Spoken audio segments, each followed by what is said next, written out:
I like the balance between having the ki class and the meditation, as well as so then the philosophical side is maintained, and it's actually maintained in the class itself.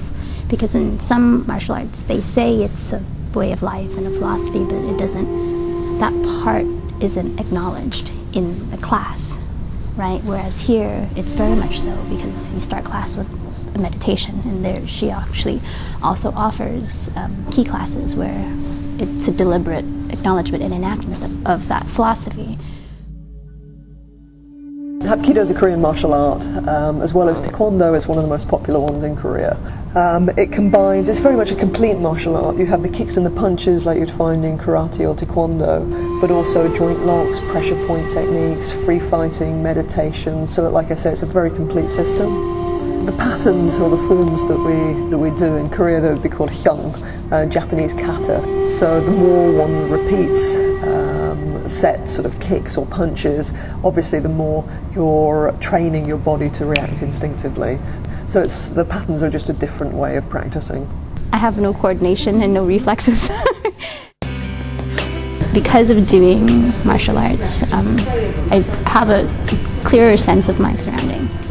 But Hapkido in particular, because I do like the grappling moves and the throws, because I find that a lot more practical than just the kicking and the punching. The great thing about Hapkido is you don't need to be physically strong in order to get control of the situation.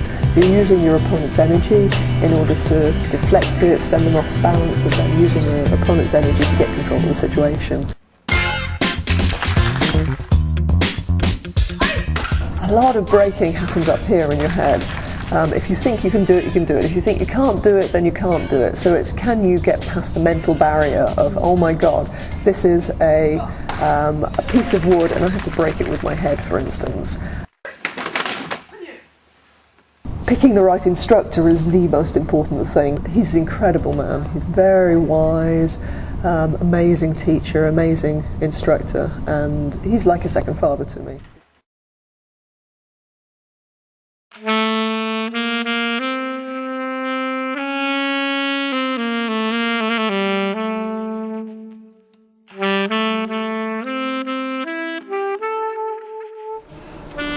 My method of teaching is largely based around the individual's needs, according to what they might need to work on. There is no style, because in the world of self-defense, you can't afford to be limited by a particular style.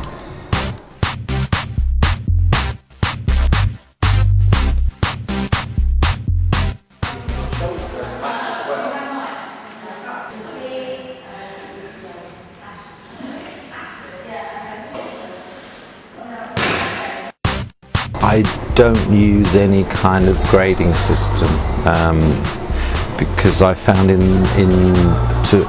under closer scrutiny the grading system is purely arbitrary and it doesn't relate to the outside world. It seems like the grading system was developed in Japan for the school children in order to keep their interests going. That's not an attacking range, that's a running range. I fell into martial arts when I was 15. A friend of mine at school invited me to come and have a go. He said he thought I might enjoy it, and I did enjoy it, and it was very good for me. So that's how my interest came about. I used to take part in competitions when I was younger and more athletic, but now it's not my interest at all. It never really has been my interest to compete, because my real competition is on self-improvement and competing with myself, and not picking up trophies.